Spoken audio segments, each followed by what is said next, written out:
Okay, I guess it's about time we get started. Okay, welcome everyone to Satellite Mapping for Everyone. So this is Chris Waigl. I apologize if I got your name wrong, but great. So let's begin. Hello, everybody. Welcome to my talk, and many thanks for coming. My name is Chris Waigl, and it's a German name, so no worries about pronunciation here. I am a PhD candidate in geophysics at the University of Alaska Fairbanks, but in a previous life I worked in the software industry, and I have been using Python since about version 2.2, and it has accompanied me through learning how to code, how to become a developer. About 90% of what I know about coding comes from using Python. And I use satellite data all the time, and I hope you're interested in my talk. So, no, does this work? Yeah, okay, we're getting there. There we go. So it's satellite mapping for Python programmers and also Python programming for satellite mappers. If you are here and already work with satellite data, I presume you're interested in Python, otherwise you wouldn't be at PyCon. But I do find that many who use this should be using more Python. And the methods work in both directions. There have been many great talks at PyCons about geospatial applications of Python, Geographic Information System, GIS. And there are a few names here. You can look them up all on PyVideo. And also there was a very nice talk at PyTexas by Sarah Favi that I would really recommend for this. However, what they have in common is that they focus on various aspects of mostly dealing with vector data, not with raster data. And the difference here is vector data works with objects, and objects that might be points, that might be lines, or that might be polygons, should be saying polygon here, and data attached to locations that, that belong to these abstracted objects. And imagine, for example, you might be having a location that would be a point. You might be having a stream on an image that might be a line, or you might be having a pond that might be a polygon. The raster is completely ignorant of the object meaning. And so much more data that is being used in mapping is vector data. However, both are just data, and we can deal with data. If you can know how to deal with data, you can deal with both types of data. Vector data, I would say it's basically some sort of database, tabular data, sometimes key value data, plus geolocation data, plus extra metadata. Some say geolocation data is a form of metadata, but there is much more metadata. Dates of creation, software versions, there's a lot of metadata attached to data sets. Raster data is 2D arrays, basically, stacked. Sometimes you have a large number of them, attached to geolocation data plus metadata. Well, and using raster data is not really harder than using vector data, but there are fewer people who do it, even though there's a lot of data available. And one reason there's so much data available, we're really lucky. The United States, for example, has this rule, and other countries have similar rules, that if there's data produced by, funded by the taxpayer, it needs to be freely available. And the Landsat program, for example, that has been run by the US Geological Survey since the 1970s, provides approximately 30-meter spatial resolution data. I say approximately, there are exceptions. Since the 80s in very good quality, and since 1972 in slightly less good quality. Any point on the globe, except the poles, and it's in the public domain. With 30-meter data, you can do a lot of things. And why do I want to give the talk? I want more people to use it, because if more people use it, we will have better tools. The tools are good, but they're not quite as advanced as the ones for vector data. And therefore, what do I want to do today? I would talk about why you would want to do this, what would you want to do it for, where would you get the data and what does it look like, and how can you make maps more efficiently. This talk will be pretty light in Python at the beginning and much heavier at the end.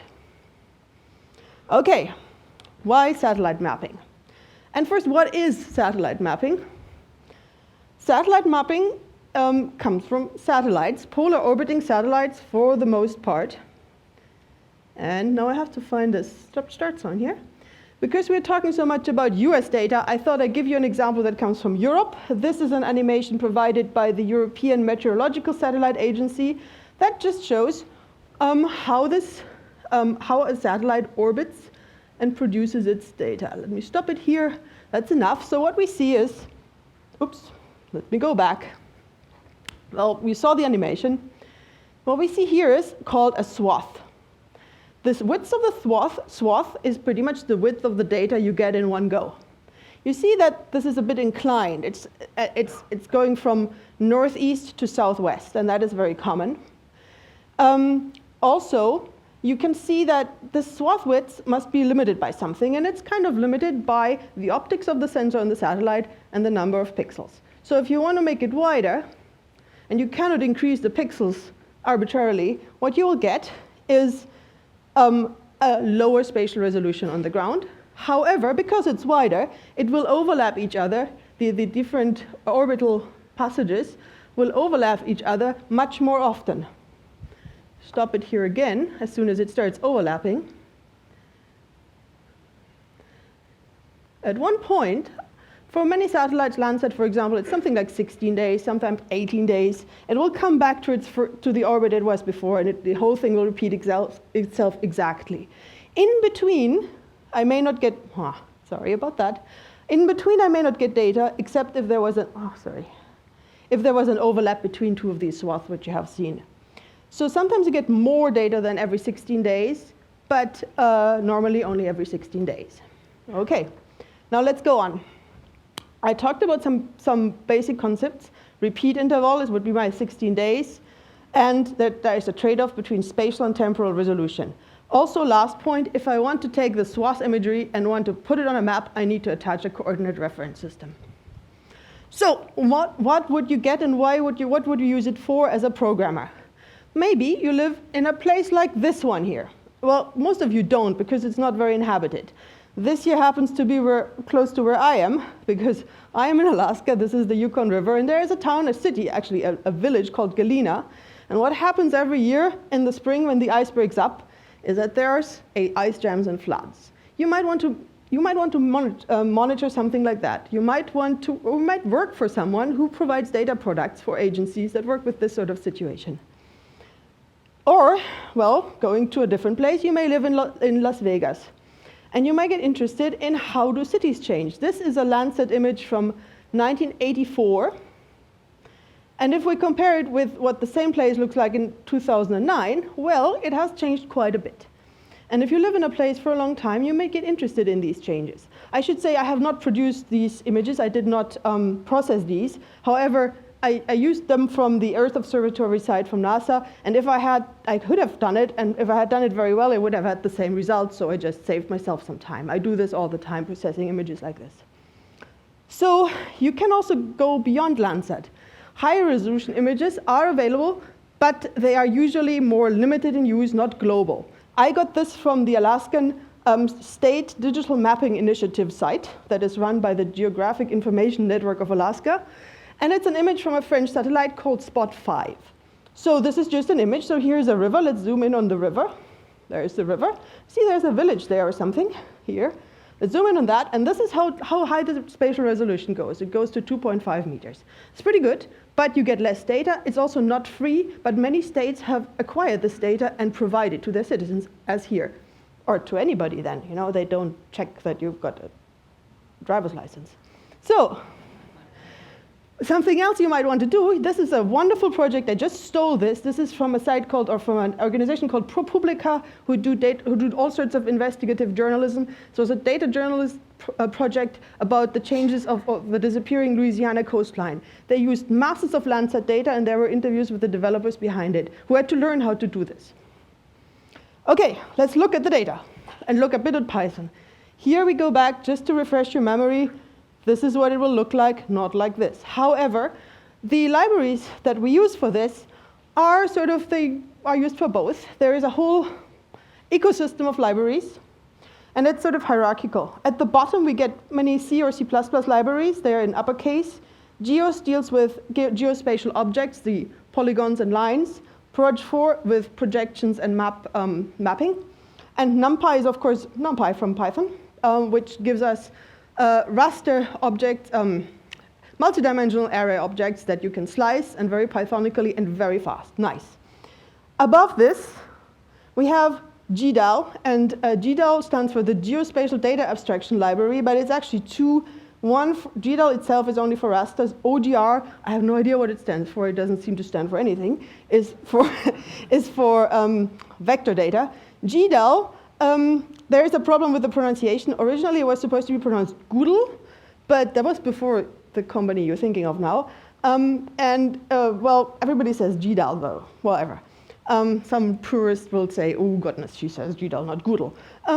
Then above this is often wrapped. This is very, very, very C-like, not very Pythonic. But there is the work, and I should give a big shout out to Sean Gillies, who works for Mapbox, a company now. He has written 3 of the most useful libraries to deal with all of this. Shapley and Fiona, mostly for vector data, and Rasterio, same problem as with GDAL, actually. He calls it raster.io, but everybody else calls it Rasterio for the raster data. That's the main stuff that you need to know about. And then there is other stuff. Obviously, if you want to plot your maps yourself, matplotlib with all sorts of extensions, then for data access of more exotic file formats, there are other libraries, both in C version and then the Python bindings. And this is not a talk about my shiny library, but I have one, which is on GitHub, and I will show it later a little bit. It stands for Python Geospatial and Remote Sensing Toolkits.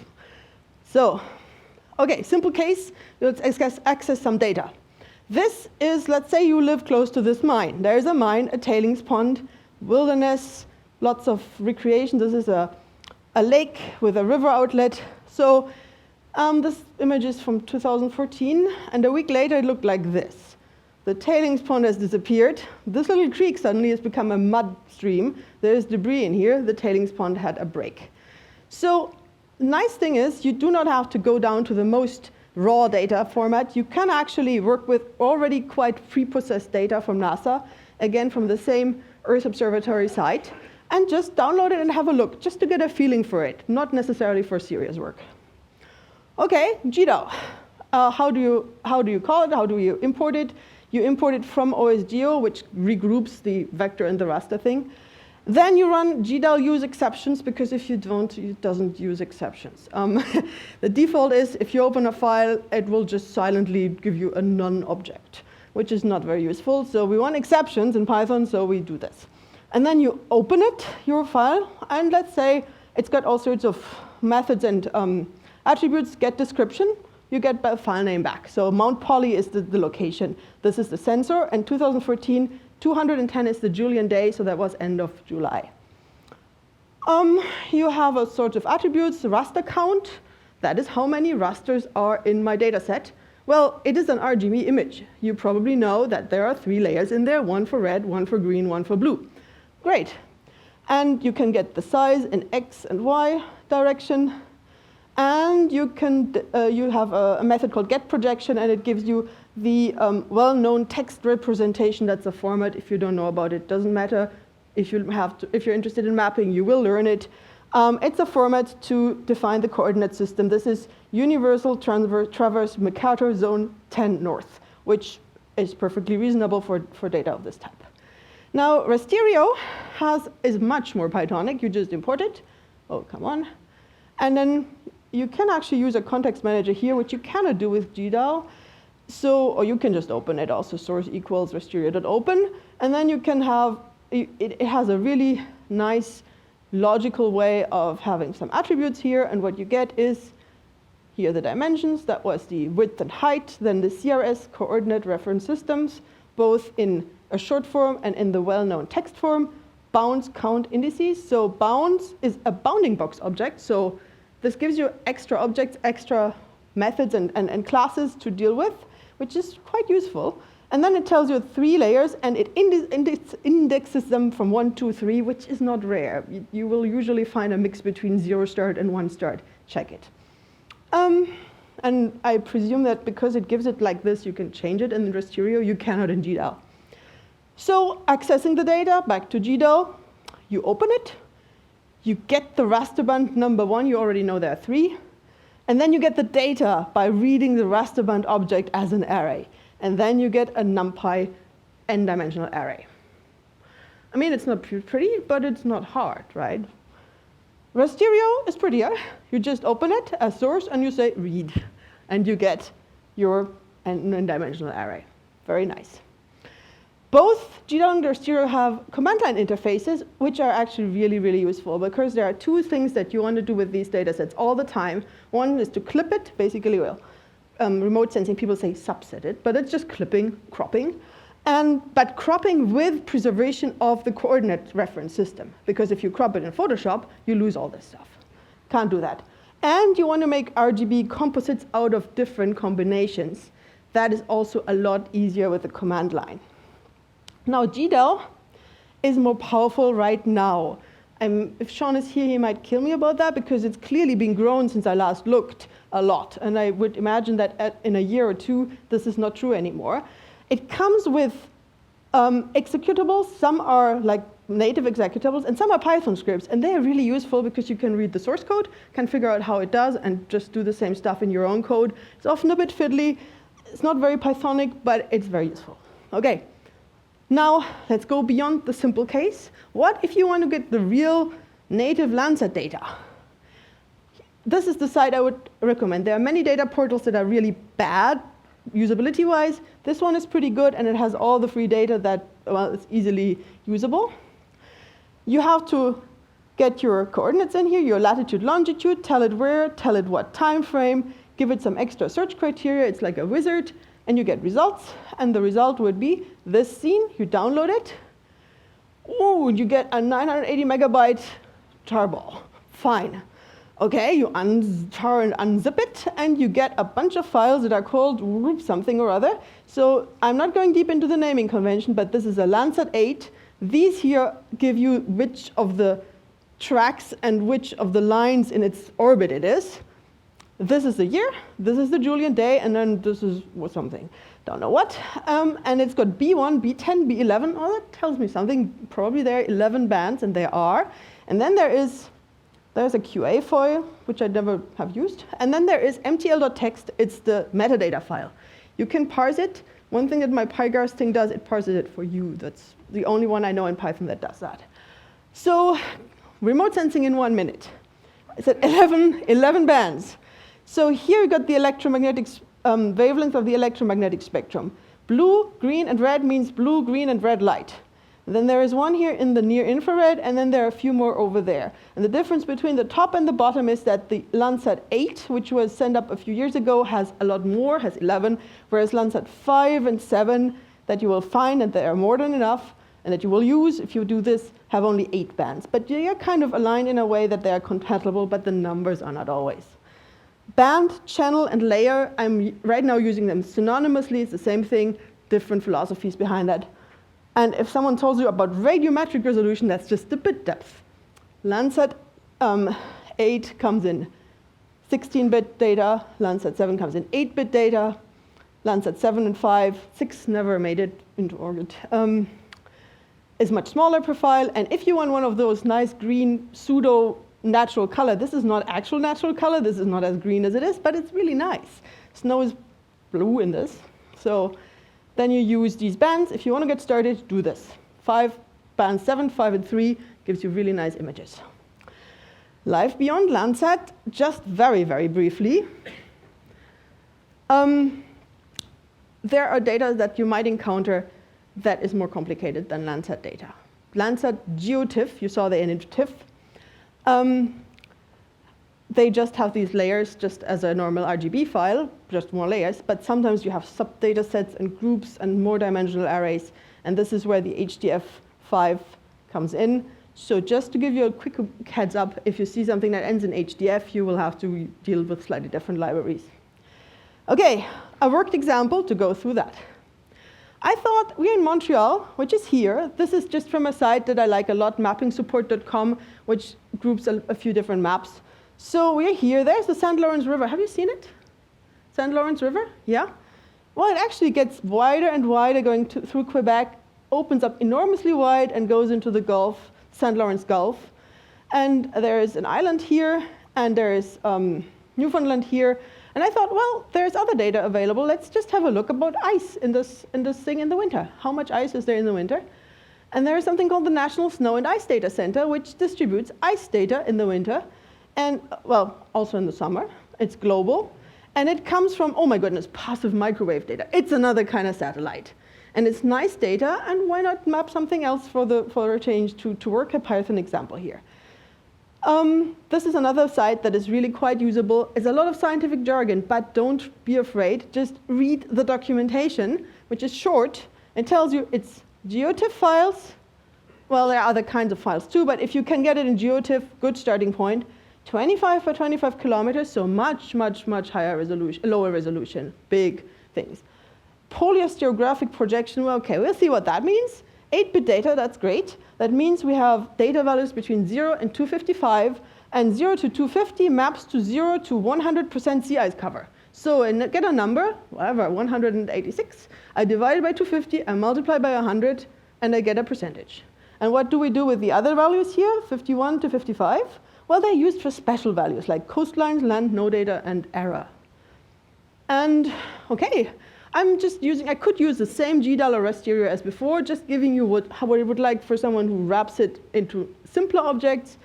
If I do it in my PyGarst script, I import NumPy, I import my raster module from PyGarst, and I create an object by instantiating a GeoTIFF class with the file path. And then I get a bunch of properties, etc.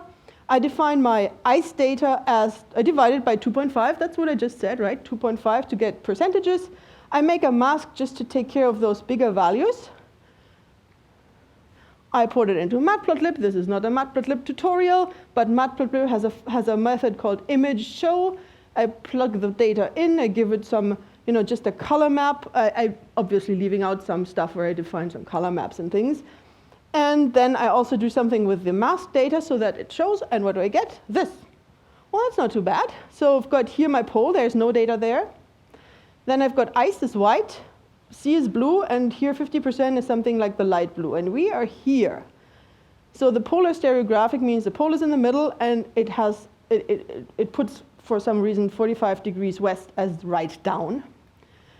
Okay, we have to find the Gulf of St. Lawrence and that island that I showed you that is called Anticosti Island. I plugged the latitude and longitude in it. I'm getting a nice method, which is coordinate transformation, which transforms me this into whatever I want. And so this transforms me my latitude, longitude into the native polar stereographic X and Y coordinate. I can also get the array coordinates of my data array, I and J. And I can print those out. So I said before, it's like 300 by 400 something. So this is, I get about 100 by 407. And I plot that. Well, that's the right ballpark. It's not very pretty though, right? How can we make it prettier? Well, Matplotlib has a base map toolkit. From MPL toolkits.basemap, import the basemap class, and I instantiate it, and I give it the albus equal area projection. And equal area projection is often really good if you want nice, homogeneous, like well-balanced images. Quite similar, I use a slightly different method here. Instead image show, I use p-color mesh, but it's quite straightforward. I put a marker where the Anticosti Island is, and I get this. Well, that's quite nice, isn't it? So here's my island, and you can see there was, at that particular day, I just pulled out one day. What I did with this in other cases, I did the same thing for everything else. And what I did here, I made it for all dates I had and made a movie out of it. And like this, you can see ice going up and down, etc. So this is something you can do. To sum up, satellite data is available. You have it, it's there. The tools are powerful, and the usability is improving. And if you would like to talk about this, maybe you're interested in using the PyGarst or playing with it, come see me. You can find me on GitHub, and you can find the last example in detail if you really want to know how to do the color mapping on NB Viewer. Thank you very much for your attention.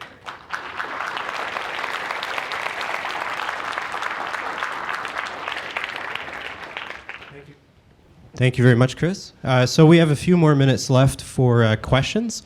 If you have a question, please come up to the microphone and ask it. We'd like to ask you, though, to keep the questions fairly short. If you have any longer questions, again, feel free to address afterwards. Yeah. Thank you.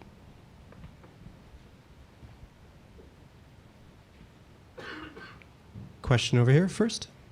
Yeah, hi. I have some training with graphic imagery and image production, but I don't specifically have mapping training.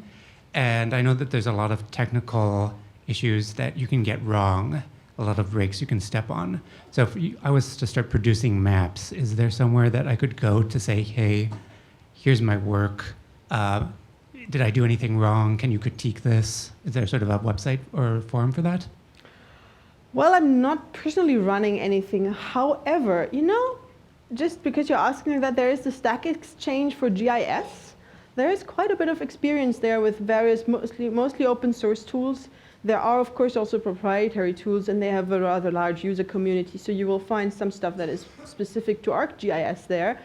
But, well, just off the top of my head, I would say that the GIS Stack Exchange is a good place to start. I learned a lot from reading questions there. That sounds like a great answer. Thank you.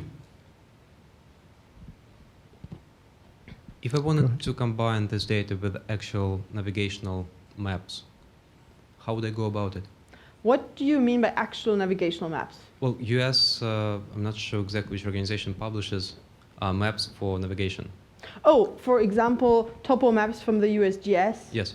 So the latest version of the topo maps that I'm familiar with comes in a format called something like geospatial PDF. It's PDFs that are at the same time linked to geospatial data, and some of the tools can deal with that. GDAL has a driver for that, and I believe that's what I've used once. And you could extract those data out of there, and then it's just a matter of layering them. You can layer vector data and raster data as you wish. The last slide I had with big red stuff already layers various raster, and it was an example from my research work, actually. You can just use my base map for that once you've got everything in NumPy arrays with coordinate systems attached. We still have time for a couple more questions.